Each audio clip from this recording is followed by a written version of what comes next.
Welcome to In Conversation with Koketso Mapilela. Thank you so much for tuning in. Enjoy. Cool.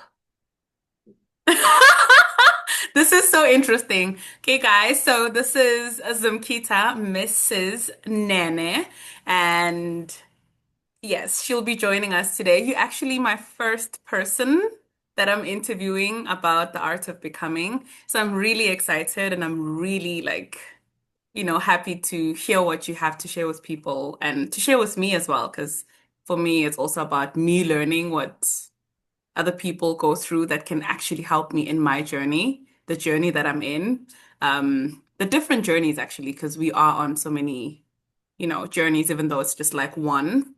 So tell us Yeah. about yourself, and what you'll be sharing with us today.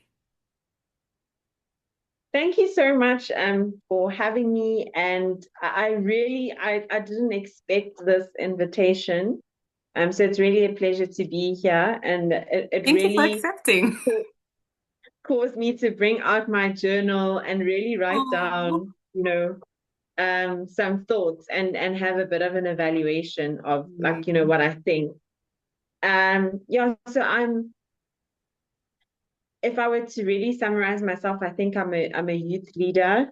It's a word that really came to me probably mm, a year ago, where I really thought, if I have to summarize myself in a nutshell, what do I think I am? What do I think I bring to the world?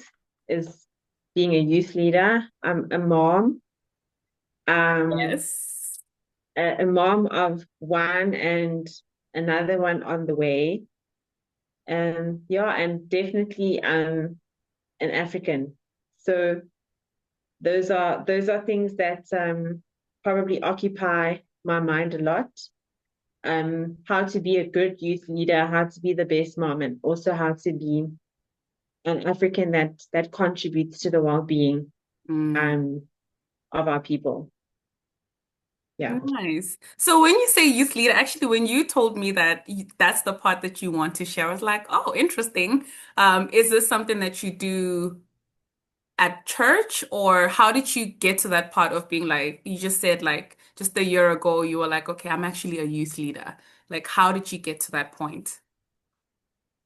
So like, just to take us back to like just that concept of becoming, right? Like, Hmm. to me, it's we it's a synonym for life. Becoming is the whole thing that we're here to do on earth. And I believe, like, I was shaped and molded by my experiences to become like super sensitive Mm. about certain topics, and really just wanting to dedicate all my energy towards this one thing. And becoming a youth leader kind of started in a small way. I probably must have been 10, and I thought, I want to be the Yeah. president of this country. Mm. Oh, and yes. and I'm sure there was really a lot of young black girls in my time that thought, girl, we can run this whole show.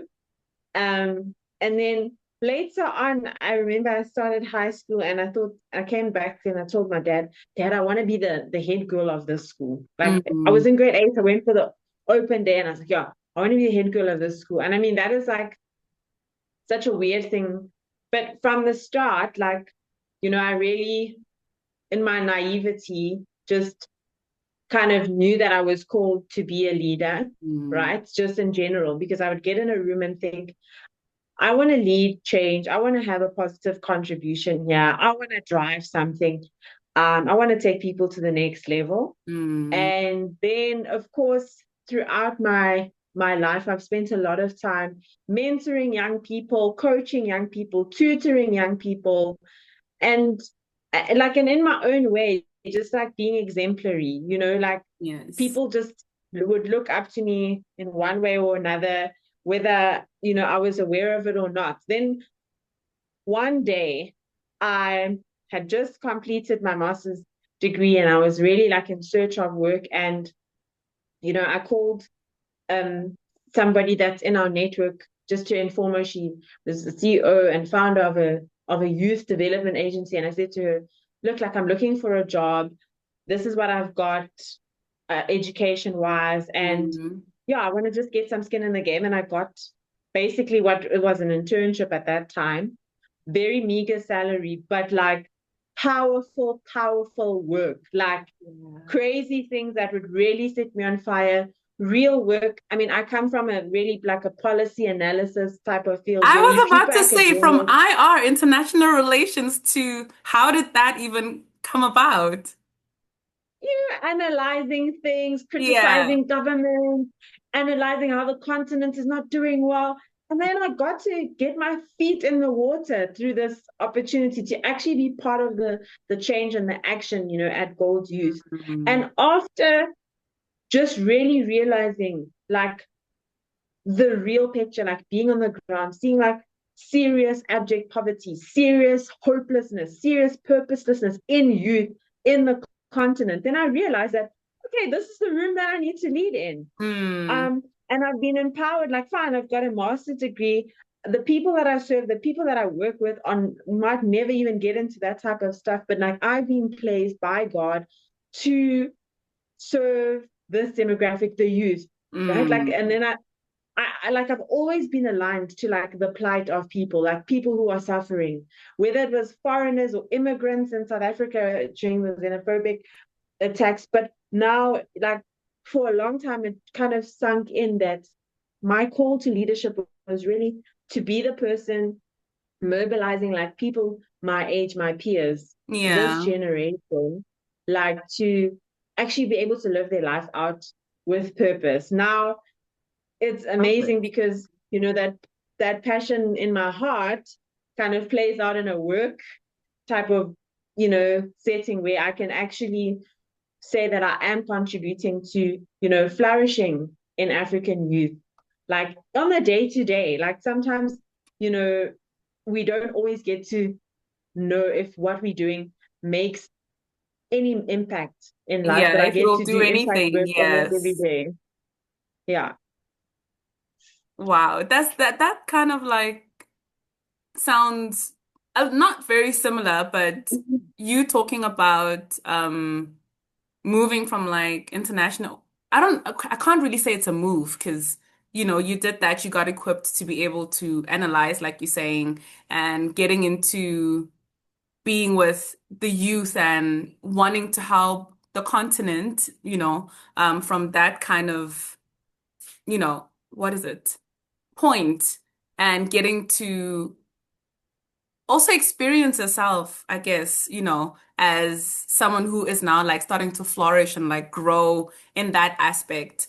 I think earlier on I was saying to you, for me personally, even though I didn't know that I loved kids and that's the space that I would be working in, I found myself in that space. And to be honest, for me, that was very, like, really challenging because I was like, I did a master's in, anthropology and social anthropology. I want to continue doing research. I want to be in that kind of space. I want to do this kind of work, but then later realizing that no, this is where I'm supposed to be serving because it's not just about me getting this job that is in my head that I feel if I get this, then I will be able to do one, two, three, right? So how were you Yeah. able to like merge the two? Because I remember we met in first year actually. I remember we were Yeah. going to an IR lecture.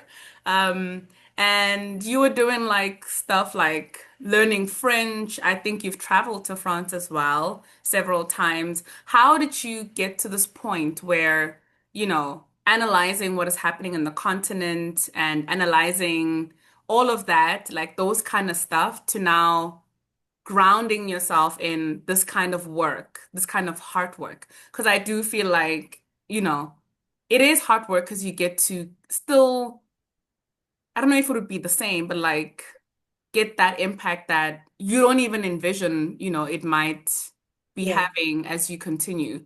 Um, and also, again, how do you hope to have this come out for you? Sure. There's a lot that you just asked in Yeah. this one question, and I hope that I can navigate it like piece by piece. But I think the Mhm. first thing that came to my mind when you started speaking is that um how I became, kind of settled in my skin, so to speak, was to Yes. realize something that my father shared with me, which was that um sometimes what we have to give to the world versus what we want to give to the world sometimes can be two different things, right? You, as you say, you envisage yourself as a social anthropologist, and this is what you want to invest in. But the reality is, even in the work that you're doing, like you will not maybe see it as a form of anthropology, but you understand like, social anxiety and performance anxiety at a societal Mm. level in Korea so deeply right now through this experience, That is which so is, true. really at its core and a big anthropological project that you've been working on, whether you acknowledge it or not, Ting, ting, you ting. are Yes. you are actually in the space that you want to be in, and Mhm. and that's why you need to kind of almost realize that connection to say, actually, I've been spending all these years getting equipped to become sensitive to how cultural norms and things are forming and shaping people, and how Mm. that is playing out, right? So it's the same thing in my kind of space that for me, like my master's, I studied conflict on Africa, and I Yeah. studied how we've never had one peaceful year ever, since liberation, and really problematizing this. And for a very long time, like almost every day of my life, I'm very concerned about youth unemployment and unemployability. I'm concerned about how we are like so hooked on substances like drugs and alcohol. I'm concerned Mhm. with having transactional sex as a new career path. I'm concerned that we like this age group that we are in is got the highest level of HIV transmission today. I'm concerned that we don't have purpose. I'm concerned that I'm very concerned with all of these things, that the ails and the social ills that young people are facing. I'm concerned that our mental health is out, you know. I'm, Yeah. I'm very concerned with those things, but my sincere belief, and this is how I know that, what type of job and what type of work that I want to do, is I believe in servant leadership. I Mm. believe that the reason why our youth is aching is because the forms and the examples of leadership that we have out there are not it. You can use your own life as an example, of how servant leadership works, in the sense that you're putting other people's needs first, and how you say your little students say, "This is a safe place." Yeah. They, them understanding that creating environments for their friends where they can be vulnerable, Mm. open, share, is something that is servant leadership at its core. And that is how these little anxious kids heal each other. That is Yeah. how My people that gosh, have that just mental hit health my heart. on Mhm. exactly, people that have mental health challenges on the brink of, like, as you say, suicide or depression or whatever, Mhm. they get basically pulled back. And that is because when you know that as a young person, your core um raison d'etre, like your reason for being, is servant leadership, then you put others first, you try to empower other people. Mm. Another thing for me is that, like the role models, and real figures that we have in our life have been letting us down, like whether it's parents, caregivers, governments, like we don't have like ethical leadership, that are going to really challenge some of the things that we're dealing with. But it's our job as young people to be doing that. Like I said to you earlier, uh now we know about blesser culture, we know about transactional sex, we know about people getting on OnlyFans. For me, increasingly, people that I went to varsity with, that I went to high school with, Mm. are engaging in this on a serious level.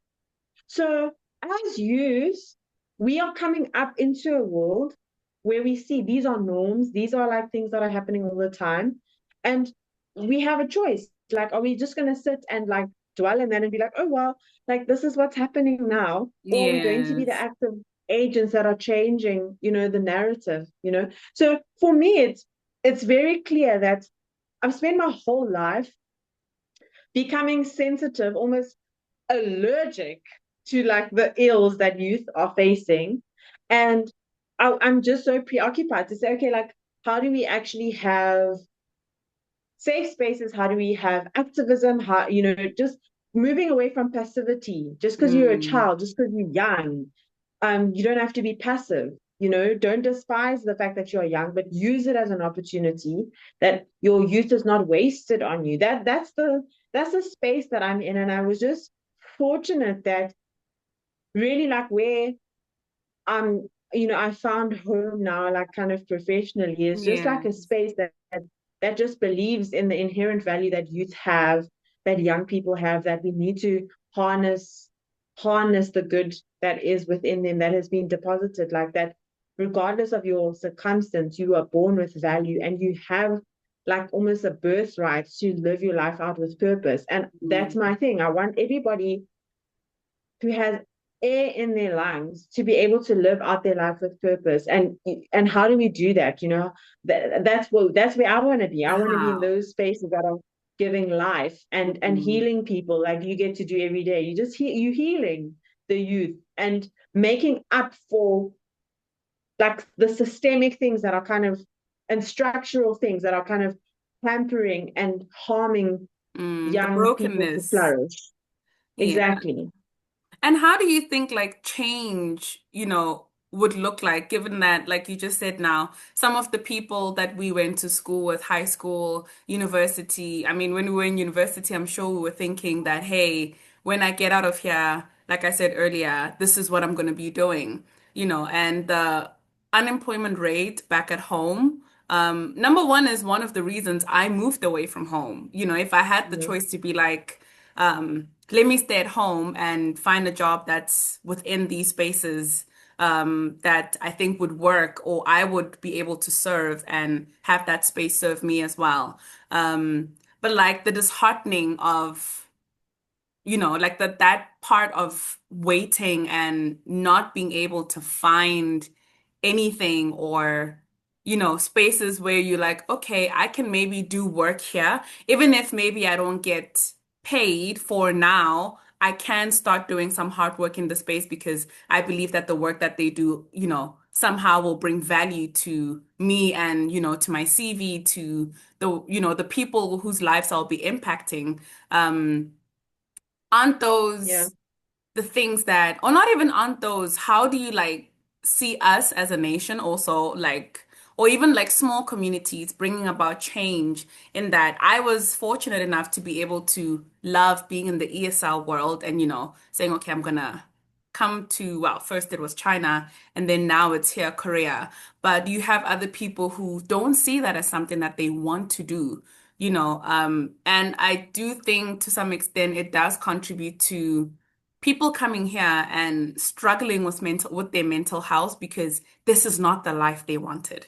This is not what they wanted to do. But back home, it's like, yes, even if I go home, what options do I have? What can I do, at home to be able to allow myself to not find me getting into these OnlyFans kind of, situations or transactional sex.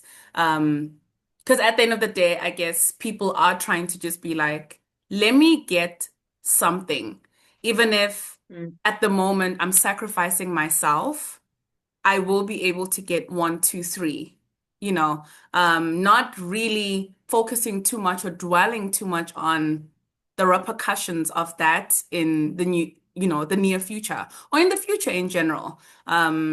Like you saying, I also read not so long ago that South Africa now, like our youth, there's so many HIV infections that are going around, and you would think that Yeah. that's something that we would be well educated about, to somehow allow ourselves to be protected from it. There's just like so many factors that go into all of this. And it's making me think a lot. How do we then, as people like you as well, who are at home, you see, what you see as you work. I'm not sure if you work directly with the youth or if you work, in Yeah. like programs that help the youth. How do you think we would be able to bring about the change with not just changing how people or how the youth think, but also being able to bring in, the stuff that would help them to move forward and move away from, move away from drugs, move away from transactional sex and all of that. Yeah, so I think like maybe to try to be as general as possible is Mm, the first thing is to restore the value of restore the value. of youth, or almost of a person, but for people to understand that you have an inalienable inherent value in you that you're Mm, basically born with, that nothing, no, not poverty, not corrupt governments, not lack of education, not anything can actually take away from you, that you have an inherent value, and mm, that your personhood should not be demeaned by anything that you basically engage in and subject yourself to, let's say, for an example. yeah. Um, and and and then that can help to transform the conversation to know that if these people are valuable, then how do we create meaningful opportunities for Mm, them, and how do we engage meaningfully, even just among ourselves as peers? Because I mean, for me, I sincerely believe that the growth and development of young people now is actually probably going to sit and come from and be originated by youth themselves, which is yes. also another aspect of servant leadership, in the sense that like some people are starting podcasts like Yeah. like where we're going to learn and think online through like social media platforms, informative TikToks, fact-based, social media posts and things like that that are really going to kind of uplift people and inform people about other opportunities. Young people really having those conversations about how can you just get a coding job or copywriting job, even Mm, if you only have a matric or you only have this. That I think part of the big thing is just knowing that we are valuable and not letting life and our circumstances demean us, and then creating platforms for ourselves that enliven and enrich us and restore that value, right? Like, very quickly you can there's a guy that I work with. He is an alumni of our program. He taught me how to create content, um yeah. like, one-on-one, how do you use Canva, how do you use whatever. We Yeah. don't have like degrees necessarily in digital, marketing and branding, whatever. Mm. But it's now accessible at that level where we can literally just talk. There's a friend of mine, she's an influencer. Asked her, like, how do you do this? And she said, yeah, come, let's talk. And then she said, this is what you need to do. You need a plan, set deadlines for yourself. So I think that, like, really, if that there's that openness among us as well, that Mm. we're trying to take others along with us, Yes. right? Like, we're not just self-preservators, but we are saying, like, let's take other people along with us. How's about we all, in one way or another, manage to you kind of get somewhere? Like someone like you will dig someone like me out and say, hey, you might have something to say, and Mm. encourage me to come onto a platform and share and help us to ideate. Because now in this platform, there's not only learning and information sharing, there's development, there's Mm. further conversations that could be spurred off of this. That's the landscape that we're living in. But if we don't restore the value and uplift each other, collaborate, and empower one another through the information that we have.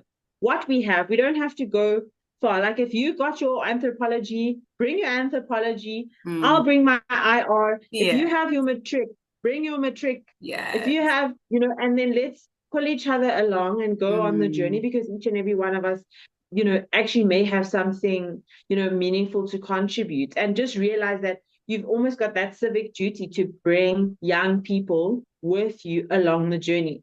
And when you close your eyes at night, you need to know, what have I contributed to someone else's life today?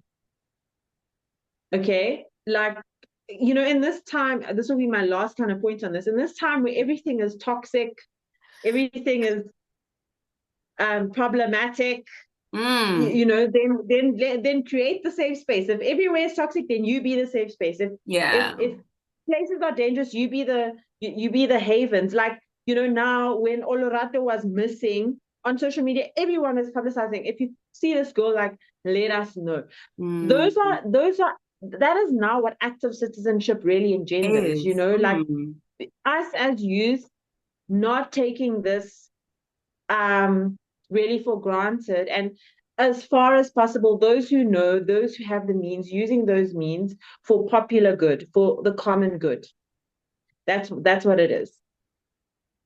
Nah, you're speaking to my heart right now because I really do believe, like, as you're saying, we all have our value that we were born with, regardless of what we do, what we have, or the things that we, go through. We have that value, and it doesn't just go away because of stuff that we have done or, what we have and what we don't have. It reminds me of something that I said to someone that in every aspect, in life or every space that we get to work or move in, there's just something that you as Kokets or you as Zimkita really, if you are to move away from that place, I'm not saying the place is going to collapse, but they will not have that same person or that same, contributions Okay. that this person Yeah. brought. And because of that, that allows us to know that we are more than what we think sometimes. Because I think a lot of stuff do get into our heads, like even with Yeah. me being like, I want to talk about the art of becoming. I want to understand how other people experience life, It's something that I've been wanting to do for the longest time, but I was like, I need to have this, I need to have that. And, deep down in my heart, I was like, you just need to start. Like, that is all you need to do. Just start. I don't need to have all these, fancy stuff. I have this idea. I really want to nurture this idea. This idea didn't just come from nowhere. It's something that I'm really passionate about, people, and being able to be like, Happy Monday. I know I say this a lot, on Instagram when I'll be like posting something and I'm like, Happy Monday. The reason I do that is not necessarily because people think it's a happy Monday, but because I'm trying to undo that thing of it's a blue Monday, you know. And I've seen as well how people be like, you said happy Monday, and really my Monday, you just lit it up because you said that. And that just goes back to what you're saying. There's just that value in you as a person. And it really is like the tiny, tiny little things that we do that sum up and become like big stuff that other people, and not just other people, but even you yourself can't do without. And if you don't do that, there will be that space that is like, what happened to this? And Yeah. I don't know, I really love this conversation and I love like, the fact that it's even though things look very daunting back home with all the things that are happening, when I saw the Olorato, um, my gosh, everything about it, my heart just like sank because honestly speaking, I was like, where do we go? Like as women in South Africa, how do I even begin to say, I pray for my niece so much, for my mom, for my sister, because you see all of this, you know. Now I'm even going off topic, but I really, really do feel that all of us, like you're saying, can bring this change and this value and in wanting to actually contribute to our society, as active citizens, um, we have a lot to bring, like more than we actually think. And social media is also helping us to do that if, we can just use it the right way, whatever right looks like to a Yeah. person.